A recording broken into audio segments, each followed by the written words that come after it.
Hi, and welcome to this week's episode of Art Like Everything Else, the podcast. I'm your host, Simone, and this week we're going to be talking about art and hope. So hope, according to Merriam-Webster, is defined as a desire accompanied by expectation of or belief in fulfillment, or someone or something on which hopes are centered. Now, this is a really good definition, but I wanted to look at things a bit differently. Now, hope is typically seen as this light, sometimes fleeting and positive thing. Now, I'm by no means against that. I believe it is a beautiful sentiment. However, I have noticed that a common consensus around hope, it is that it's like this fairy-like thing that's nice to have and more or less an ideal. Not really anything of substance. However, I was recently introduced to the concept of hope as a discipline through this book, We Do This Till We Free Us by Mariame Kaba. So in this book, there's an interview by Kim Wilson and Brian Sonnenstein, and so I'm going to actually read a few lines from it. It says, so this is Kaba speaking. She says, I'm not entirely sure of the pronouns. I always tell people, for me, hope doesn't preclude feeling sadness or frustration or anger or any other emotion that makes total sense. Hope isn't an emotion, Hope is not optimism. The idea of hope being a discipline is something I heard from a nun many years ago. The hope that she was talking about was this grounded hope that was practiced every day, that people actually practice all the time. And that speaks to me as a philosophy of living, that hope is a discipline and that we have to practice it every single day. Because in the world we live in, it's easy to feel a sense of hopelessness, that everything is all bad all the time, that nothing is going to change ever, that people are evil and bad at the bottom. It feels sometimes that it's being proven in various different ways. So I really get that. I understand why people feel that way. I just choose differently. I choose to think a different way, and I choose to act in a different way. So for this episode, I like to explore works of art that seem to interrogate, or I guess even utilize, this specific sort of mindset when it comes to hope. So of hope, but not just hope as a discipline. Now, I'm sure there are very many works of art that cover hope or talk about hope, and I intend to explore two of them specifically with this framework in mind. And I don't doubt that there are several works of art that also talks about hope or explores the concept of hope in all of its forms, so not just the one that I'm talking about today with hope as a discipline. I did see plenty of them while researching for this episode, so if you have any you'd like for me to see, any of them that might be your favorites in particular, please drop them in the comments below. I'll also be sure to link a full reading of this interview below, because I only read a few lines of it, and I do think the entire interview is really good. So I think I'm gonna link a video to the full reading of the interview itself down below in the description as well. With that being said, let's get started. Our first work of art is a poem, I Hope at Dawn by David Cornel DeJong. A bit about David Cornel DeJong. He was born in 1901 in the Netherlands and moved to the United States with his family in 1914. He later became a writer. He went on to write several articles, anthologies of poetry and prose, short stories, and fictional books. The poem I will be reading today was released in April of 1931, and it reads as follows. I hope at dawn. I tolerate this white uneven streak that wavers from the brain and grieves. I sit knees folded in this hush alone and hear the cluck of rain on canna leaves. I propagate this flown out down of thought that slithers through the broken wall. I hum, lips pleated in this graceless room, and mark my words, click through the teeth and fall. This romance whittled to a meager stick has been my sapless nipple long. I stretch my fingers for an oaken staff, but claw the seared off ravels of a song. I glorify this funneled rift of light that soon shall wedge itself agate. Numb shouldered I shall slip beyond, and shiver where the stark hydrangeas wait. I thought this was a really cool poem that navigated kind of hope as enduring this hardship, even in the midst of hardship.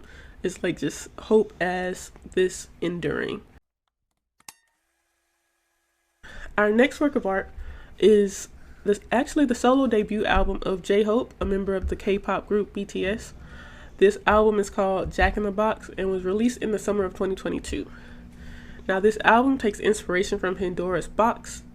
Yes, the Greek myth. For those who haven't heard it or might need a bit of a refresher of the story, it is as follows. So Pandora was the first human woman, and depending on which story you hear, she was either a punishment to man because of the actions of Prometheus or a reward to Epimetheus for the work he done to cultivate the natural world.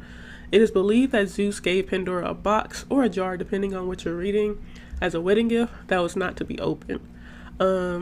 It was said to, the box was said to not be for mortal eyes. So Pandora, who was gifted with curiosity when she was created by Zeus, she was gifted with curiosity by Zeus. She wasn't created by Zeus. She was birthed by Hephaestus or something like that. She grew ever curious as time went on about the contents of the box. Day in and day out, the curiosity about the contents of the box grew and grew in Pandora until one day the curiosity got the best of her. She opened the box, and out of the box came all of the miseries of life. So greed, envy, hatred, pain, disease, hunger, poverty, war, death. All of these things kind of came rushing out of the box, and it began to spread before she could shut the box back. All of the misery spread all around the world. The last thing in the box was hope. And it is said that this is the reason that humanity has been able to survive all of the evils previously unleashed by Pandora. Now, we're going to go back to the album. So JHope is an artist and dancer from South Korea, and his debut album is said to be an exploration of a new sound for him outside of his work with his group members. In track 1 of this album, the intro, it is actually a brief retelling of the Pandora's box myth itself.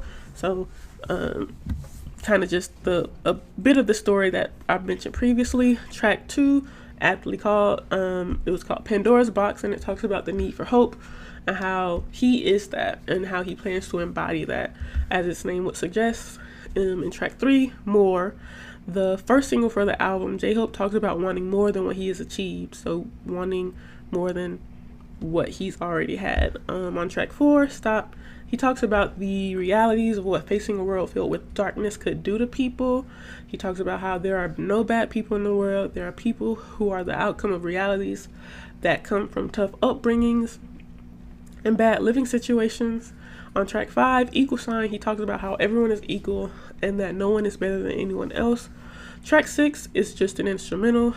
So moving on to track 7, What If, that track is where JHope kind of contemplates what showing a different side of himself would be like. In track 8, Safety Zone, he looks for safety after leaving the box he has kind of been in or up until this time. In track 9, Future, he talks about being uncertain about the future but choosing to move forward and betting on hope, or himself in this case, because his name's JHope, which is pretty cool.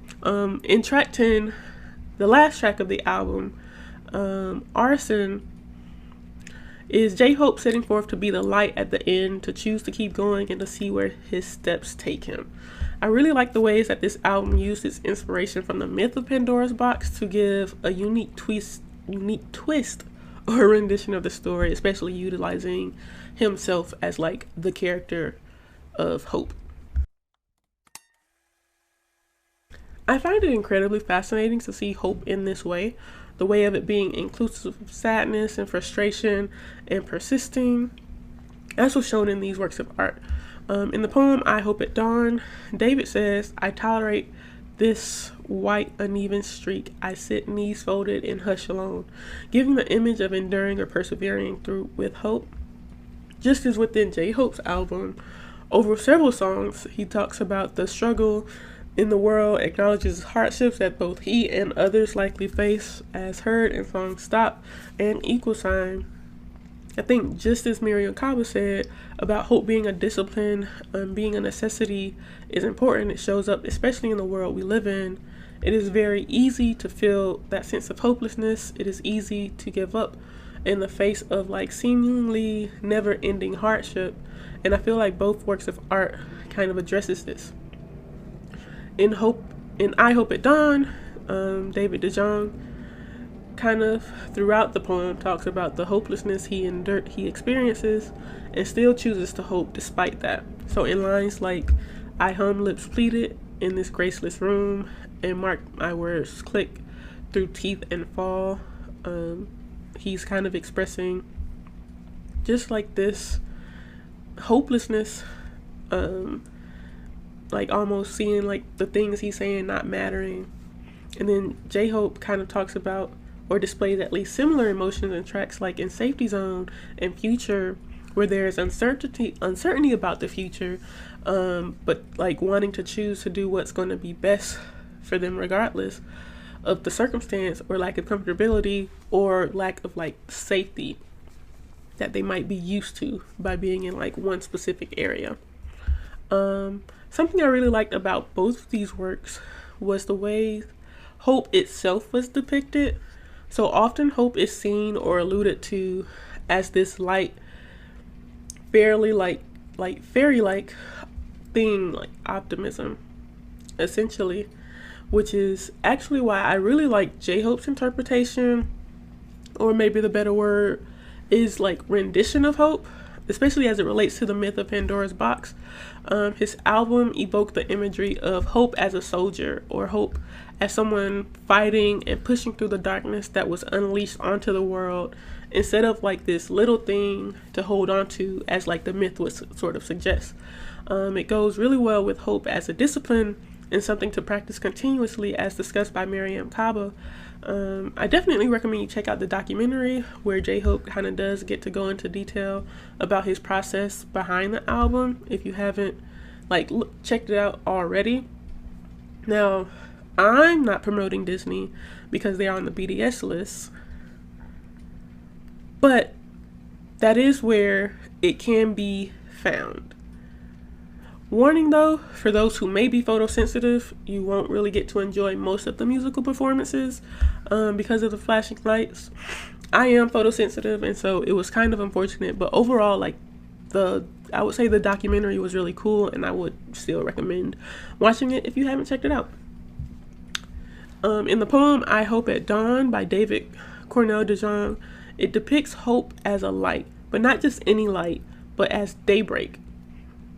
At least like that's how I see it.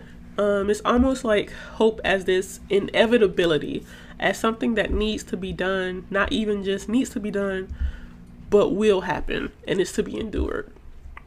Sort of as Miriam Kaba talks about how hope doesn't preclude being sadness or frustration or anger, but hope as a grounded practice for every day. I feel like the poem captures just that, because in the beginning of the poem, you would think that this person is without hope, but he persists, he perseveres, he views hope as a practice, and the hope exists in the light where he will numb-shouldered slip beyond and shiver where the stark hydrangeas wait. He will keep going. He will, even if he's shivering where the hydrangeas wait for that daylight to come, he will be there for that light, for that hope. He's going to keep going. But yeah, hoping in a world where everything feels hopeless is not new, and you're not alone in feeling that way, as evidenced by the works of art we discussed today. So maybe finding and being hopeful in a seemingly hopeless world too can be an art like everything else. So moving on to our closing segment for the episode, this week's awe moment. Now for those new to listening, the awe moment is art that made me think for whatever week it was that I filmed this episode. The art that made me think this week was actually a poem. At least I think it's a poem. It's sort of it's a quick writing by Twitter user As Love Wells or Milo. I'll link their Twitter page in the description box below. They have lots of cool writings. This one stuck out to me the most, and I wanted to share it. So the title of this work is